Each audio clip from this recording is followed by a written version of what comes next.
Food supply shortage అంటూ ఎక్కడ లేదు. ఎందుకంటే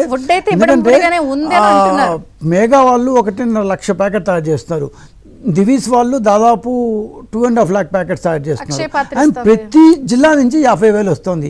ఏలూరు సాంబశివరావు అలాంటి వాళ్ళు ప్రతి జిల్లా నుంచి వాళ్ళు తయారు చేస్తున్నారు. ఔత్సాహికుల పాపం ప్రతి ఒక్కరు చేస్తున్నారు. కనీసం 5-6 లక్షల ప్యాకెట్లు, కనీసం 4-5 లక్షల ప్యాకెట్లు అయితే ఖచ్చితంగా ఉన్నాయి. మనకు అక్కడ ఉండేది 2 లక్షలు మాత్రమే. సో ఈ 2 లక్షల డిస్ట్రిబ్యూషన్లో ప్రాబ్లం వస్తుంది.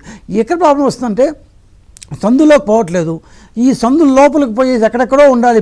అదే నేను సాయంత్రం మీరు చెప్పిన దానికి అన్నిటికంటే నేను మీరు ఇంట్రోలో చెప్పిన దానికి అడిషన్ ఏమంటే ప్రతి ఇంటికి వచ్చి ఇస్తాము అన్నారు చంద్రబాబు నాయుడు నిన్న. So that is the problem. ప్రతి ఇంటికి పోయి ఇవ్వలేకున్నారు. ఇప్పుడు డ్రోన్స్ ద్వారా అయితే అపార్ట్మెంట్లో ఉండే 4-5 అంతస్తులకి ఇస్తున్నారు కొంతమందికి హెలికాప్టర్ల ద్వారా హై రైజ్ బిల్డింగ్స్ పైన వేస్తున్నారు.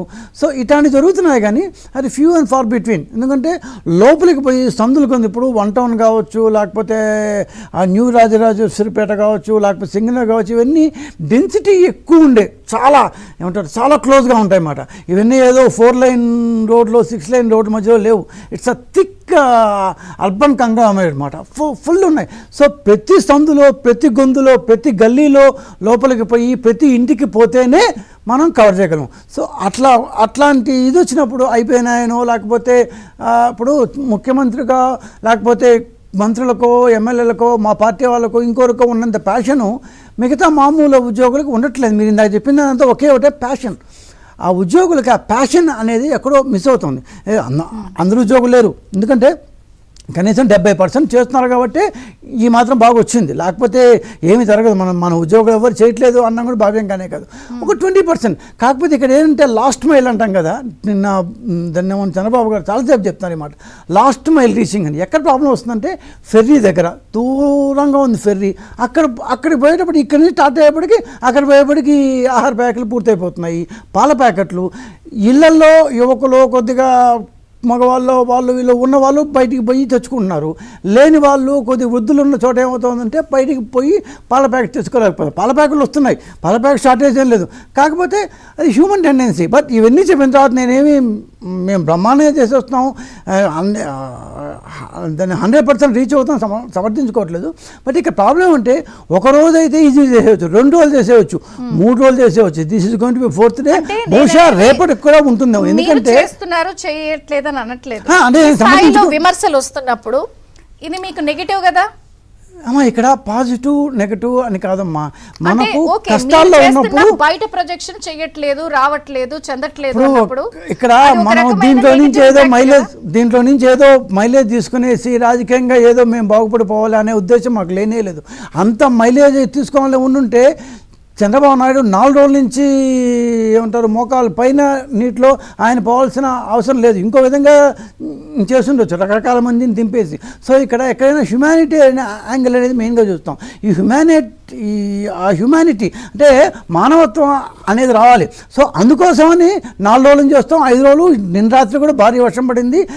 కృష్ణానదిలో నీళ్లు తగ్గేదాకా విజయవాడలో ఉండే నీళ్లు కృష్ణలోకి పోవు. సో విజయవాడలో నీళ్లు అనేది కనీసం దేవుడు ఇది చేయాలి, కానీ ఇంకో 2 రోజులు ఉండే అవకాశం కనిపిస్తోంది. నేను రాత్రి పడిన వర్షంతో ఇంకా ఒక 2 రోజుల పాటు ఇదే స్థాయిలో వాటర్ ఉంటుంది. కాకపోతే లాస్ట్ మైల్లోకి రీచ్ కాలేకపోతున్నాము అన్నది మొన్న సాయంత్రం నుంచి నిన్న రాత్రి దాకా వచ్చిన ఈ కంప్లైంట్స్. ఇవన్నీ ఆ కంప్లైంట్స్ వస్తున్న కొద్దీ మనం సాల్వ్ చేసుకుంటూ పోవాలి, కానీ దీనికి విజయ్ కుమార్ గారు సాల్వ్ చేస్తున్నారు. అండ్ కొన్ని ఇబ్బందులు ఉన్నప్పుడు ప్రధానంగా ఓపెన్గా కొంతమంది మాట్లాడుతున్నారు, మేము కాల్ చేస్తే అధికారులు స్పందించట్లేదండి, లేదంటే ఇట్లా మాట్లాడుతున్నారండి. ఇట్లా ఉంటున్నప్పుడు మీరు అధికారులు ఇంకా ఎందుకు సిస్టమ్ సెట్ కాలేదు?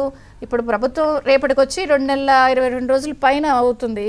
ఇలా అవుతున్నప్పుడు ఇంకా ఏమైనా సెట్ కావటం లేదా? మీ మాట వినట్లేదా? ఇక్కడ అధికారులు అంటూ వేరే ఎవరు లేరమ్మా. గవర్నమెంట్ ఒక పార్టీ గవర్నమెంట్ రన్ చేస్తున్నప్పుడు ఇంతకుముందు ఒక పార్టీ ఉండింది, ఇప్పుడు ఆ పార్టీ వచ్చింది. ఏ పార్టీ వచ్చినా అధికారులకు ఎలాంటి సంబంధం ఉండకూడదు. పార్టీలకి అధికారులు ఎగ్జిక్యూటివ్ లెజిస్లేచర్ వేరువేరుగా ఉండాలి. కానీ దురదృష్టవశాత్తు గత 5 సంవత్సరాల నుంచి ఎగ్జిక్యూటివ్ లెజిస్లేచర్ ఏది మనం కూడా లాస్ట్ వీక్ ఏదో మాట్లాడుకున్నాం. అన్ని ఇన్సిడెంట్లో ఎందుకు పోలీస్ ఆఫీసర్లు ఎమ్మెల్యే వెళ్ళిపోతున్నారు, లేకపోతే ఎందుకు వాళ్ళ కాళ్ళకు అడుగులు మడుగుతున్నారు అంటే ఎగ్జిక్యూటివ్ లెజిస్లేచర్ కలిసిపోయినాయి. సో మేము ఆ పార్టీ అంటే అధికారులకు ఏం పార్టీ అమ్మా? నువ్వు జీతం తీసుకుంటున్నావు, నువ్వు పని చేయి. ఏ అధికారికి ఏ పార్టీ ఉండకూడదు. ఆ పార్టీ విషయాలు చూసుకోనికి ఉన్నాయి కదా. అంతగా వాళ్ళకి ఇష్టం లేకపోతే వాళ్ళని కూడా అధికారులకి రమ్మని చెప్పండి. సో ఇక్కడ అధికారులు అనేది నేను చెప్పినట్టు 75%, 80% అధికారులు బాగానే పనిచేస్తున్నారు. ఒక 20% ప్రతి చోట బ్లాక్ షీప్ ఉంటారు. అదే నిన్న బాబు గారు చెప్పింది ఏమంటే ఖచ్చితంగా ఈ బ్లాక్ షీప్ని చర్యలు తీసుకుంటాము. ఇంతకుముందు మరి వదిలే ప్రశ్న లేదు. ఎందుకంటే నేను చెప్పేది ఇంకా ఒక 2-3 రోజులు ఈ వాటర్ క్లాగింగ్ అనేది ఉండబోతోంది. అది మనకు కనిపిస్తోంది ఈ కళ్ళ ముందు. సో ఇంకా 3.5 లక్షల క్యూసెక్లు పులిచింతల నుంచి వస్తుంది.